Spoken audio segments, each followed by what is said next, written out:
Je m'appelle Azouz Begag, je suis né à Lyon, il y a plus de 60 ans. Je suis né dans un bidonville où il n'y avait rien, même pas d'eau, même pas d'électricité, pas de chauffage. Je suis né de parents immigrés algériens qui sont arrivés en France, à Lyon, en 1949, et qui étaient analphabètes et non francophones. Et voilà, quand je suis sorti du ventre de ma mère, je me suis agrippé au cordon ombilical pour réussir ma vie parce que je savais que pour moi, ça allait être très très dur.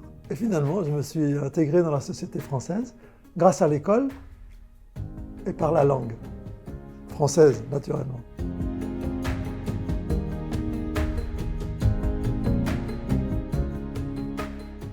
Depuis 50 ans, mon père a construit une maison dans la ville de Sétif en Algérie où nous étions censés retourner un jour pour vivre définitivement notre vie.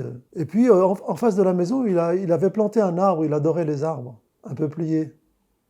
Et lors d'un dernier séjour, l'année dernière, avec mon frère, nous sommes retournés dans cette maison délabrée qui accueillait toujours 2 locataires, mais qui est en train de se démolir à cause du peuplier qui avait tellement grandi que ses racines ont fait décoller les fondations de notre maison. Et j'étais en train de me dire, en allant là-bas l'année dernière assister à la révolution qui secoue l'Algérie actuellement depuis plus d'1 an, l'Irak, j'étais en train de me dire que finalement mon père avait commis une erreur de ne pas construire une maison à Lyon, mais là-bas, dans le pays d'origine, dans les racines, et que cette maison, ironie du sort, était en train d'être démolie par l'arbre qu'il avait planté juste à côté. Et la question qui était posée à mon frère et moi lors de notre dernier retour, c'était « Qu'est-ce qu'on fait? On coupe l'arbre ou on laisse la maison se détruire ?» C'était le dilemme.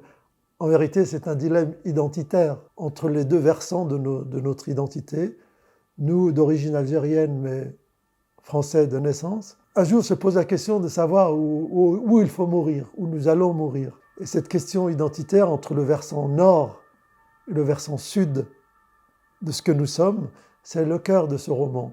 Nous sommes des habitants des frontières, des bis entre ici et là-bas, des errants entre 2 points identitaires.